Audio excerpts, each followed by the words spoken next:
ঈদের দিন আবহাওয়া নিয়ে কিছুটা স্বস্তির খবর দিয়েছে দেশের আবহাওয়া অধিদপ্তর। এদিন দেশের বেশিরভাগ অঞ্চলেই বৃষ্টিপাতের সম্ভাবনা কম।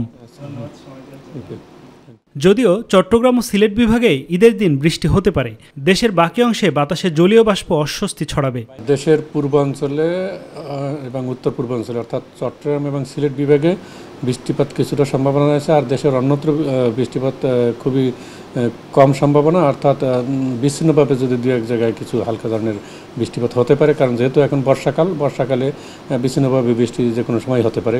যেহেতু বৃষ্টি কম থাকবে, ফলে তাপমাত্রার পরিমাণটা একটু বেশি থাকবে এবং বাতাসে জলীয়বাষ্পের পরিমাণ বেশি থাকে। আপনারা জানেন যে বর্ষাকালে, ফলে এই যে তাপমাত্রা যদি 35-36 ডিগ্রিও থাকে, সেক্ষেত্রে মানুষের অস্বস্তির ভাবটা বৃদ্ধি পাবে। তবে 10 তারিখের পর বৃষ্টিপাত আবারও বাড়বে। 7, 8, 9 তারিখ পর্যন্ত এরকম অবস্থা থাকবে।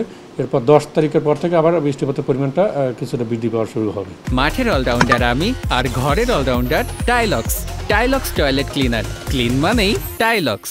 Afzal Hossain, my TV, Dhaka.